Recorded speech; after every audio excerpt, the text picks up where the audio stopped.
AI doesn't kill creativity, it kills excuses. So apparently, we've now reached the stage of the internet where people genuinely believe typing words into a machine is either the death of human creativity or the second coming of the Renaissance. No middle ground, no nuance, just absolute cultural psychosis. One side thinks AI art is satanic plagiarism sludge created by tech bros in a server bunker somewhere in Nevada. The other side talks about AI like it's a magical enlightenment engine that has finally liberated humanity from the burden of learning anatomy.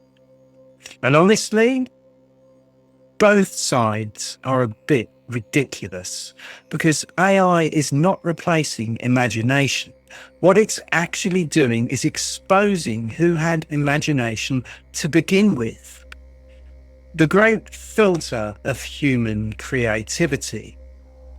Here's the uncomfortable truth nobody wants to say out loud. Most people never create anything. Not because they lack tools, not because they lack time, not because they lack access. Because creating things is psychologically horrifying. The moment you try to make something, you risk discovering you might not actually be very good at it. And human beings absolutely hate that feeling. So instead, people become professional excuse collectors. I can't draw, I can't code, I don't understand editing, I don't have the equipment, I don't have the software, I'd do it if I had the money. AI has basically kicked the door off of that entire excuse structure.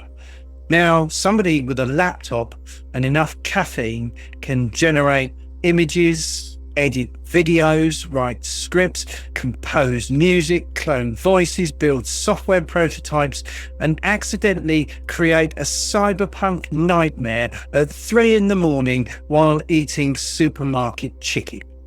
That changes things. The terrifying realization.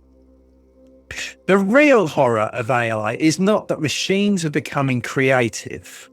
It's that millions of people are discovering they actually can create things, and some people absolutely cannot cope with that realization. Because once the technical barriers collapse, the remaining question becomes, okay, so what do you actually have to say? And that's much scarier. You can no longer hide behind, I would have written a novel if only I knew how. Now, the software hands you the keyboard and says, fine, write the bloody novel then. And suddenly, people discover that the tools were never the problem. The ocean of AI slop. Now, to be fair, critics are not hallucinating this problem. There is absolutely a biblical quality of AI sludge flooding the internet right now. Soulless motivational posts, fake movie posters, 12-fingered anime girls, YouTube channels narrated by emotionally vacant robot corpses, entire books that read like they were written by a LinkedIn manager trapped in a carbon monoxide leak. You can feel it instantly. It has this strange textureless quality, like content generated by an alien that studied humans for 6 minutes. And the reason it feels empty is because it usually is empty. There's no underlying obsession, no perspective, no anger, no humor, no weirdness, no actual human fingerprint on the work. Just output, infinite output, industrialized output, the digital equivalent of mechanically separated chicken meat. What AI actually rewards. Here's what I think AI genuinely rewards. Taste. judgment, persistence, specificity. But there's another layer to this that often gets flattened online. A lot of people talk as though skill itself no longer matters. And that's nonsense. Because physical creative skill is not just a delivery mechanism for finished images. It's embodied knowledge. A painter understands paint physically. A sculptor understands balance physically. A musician understands rhythm physically. A ceramic artist understands clay physically. Those things are not merely prompts.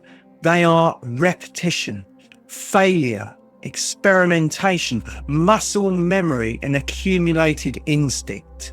Generating an oil painting is not the same thing as painting.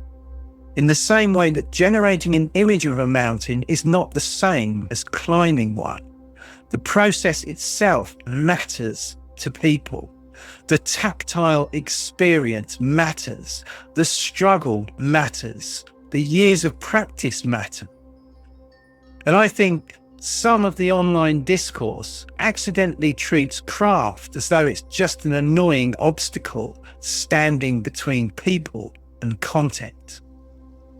But what AI dominates is not all creativity. It dominates the symbolic digital domain. Images, text, code, voice, video, information systems. That distinction matters because the people getting genuinely interesting results out of AI are usually the people who already had a strong internal creative instinct before the tools existed. Because prompting well is not magic, it's direction. You're describing mood, atmosphere, movement, pacing, emotion, structure. You are essentially acting like a deranged film director communicating with a hallucinating supercomputer. And honestly, that's quite a skill. Most people are terrible at it. They type epic cinematic sci-fi masterpiece and then act shocked when the machine vomits out glowing blue nonsense that looks like a Netflix thumbnail for a show cancelled after 6 days. The curse of frictionless creation. But there is a danger here, a real one. I don't think the real danger is that AI destroys creativity. I think the real danger is that it destroys friction. Because friction was doing more work than people realized. Friction forced people to slow down, to refine, to edit, to abandon bad ideas before uploading them to the internet like radioactive waste. Now, you can produce scripts, thumbnails, voices, images, code, animations, articles, music, at absurd speed. And if you're not careful, you stop curating, you stop reflecting, you stop throwing bad ideas away. You become trapped in an endless dopamine casino of generation. More images, more scripts, more ideas, more output. The machine becomes a slot machine for fake productivity. And that's the part people should actually fear. Not evil AI, not robot uprisings, just an endless tsunami of content generated by people who mistake output for meaning. Because AI does not automatically make people more creative. Sometimes it simply removes the final obstacle between a mediocre idea and instant publication. The weird future we're entering.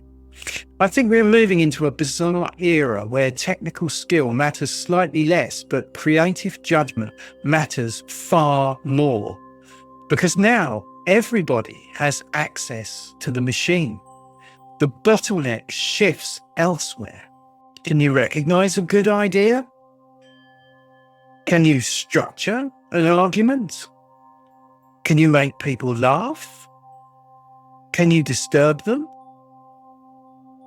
Can you communicate atmosphere?